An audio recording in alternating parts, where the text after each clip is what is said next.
ọ̀kan lára àwọn àgbààgbà ilẹ̀ haúsá tí ó tún fìgbà kan jẹ́ agbẹnusọ ẹgbẹ́ àwọn àgbà ilẹ̀ haúsá Northern Elders Forum ìyún Alhaji Abdulhakeem Baba Ahmed ó mà ti sọ̀rọ̀ ó ti tú àṣírí nípa ẹgbẹ́ afẹ̀míṣòfò ẹgbẹ́ Boko Haram tí ó ń da ilẹ̀ haúsá àti orílẹ̀-èdè Nàìjíríà láàmú tí Baba Ahmed tó sì jẹ́ kó di mọ̀ wípé àìtẹ̀lé ìpàdé tí ààrẹ tẹ́lẹ̀ lórílẹ̀-èdè Nàìjíríà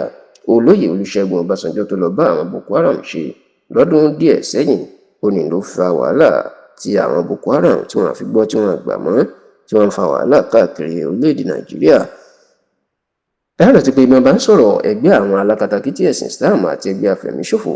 òkè téńté lórúkọ ẹgbẹ́ Boko Haram yóò wà tó sì jẹ́ pé ìjà ẹ̀sìn ni wọ́n láwọn ń jà láti sọ orílẹ̀-èdè Nàìjíríà di èyí tí yóò jẹ́ ti mùsùlùmí nìkan tí wọn yóò ti máa lo òfin Sharia tó sì jẹ́ pé láti nǹkan bí ọdún 2019 ìyún ọdún mẹ́tàdínlógún sẹ́yìn tí àwọn Boko Haram tó ti gbòkun tí wọ́n pààyàn kiri ìjọba ò tí ì rẹ́yìn wọn ẹgbẹ́ ọ̀hún ó sì tó fẹ́ dàbí pé wọ́n tún ti wá ìrànlọ́wọ́ lọ sókè òkun nítorí pé àwọn àti àwọn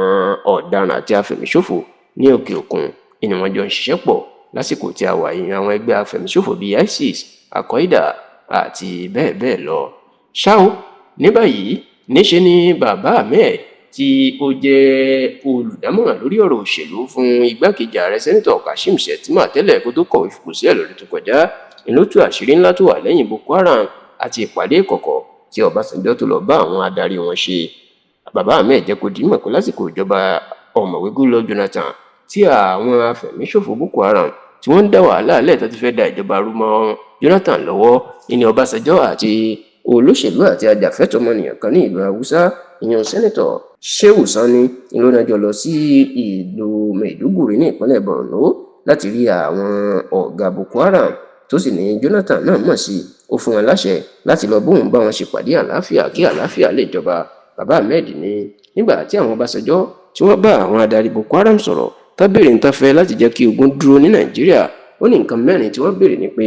àwọn fẹ́ ìdájọ́ òdodo fún olùdásílẹ̀ àwọn olóògbé Muhammed Yusuf tí àwọn ọlọ́pàá tí wọ́n pa nípakúpa ni wọ́n gbọ́dọ̀ fi àwọn ọlọ́pàá náà tí ojú wọn hàn nínú kámẹ́rà nígbà tó ń pa wọ́n gbọ́dọ̀ fi gbogbo wọn jófin. ó ní nǹkan kejì tó béèrè ni pé gbogbo bí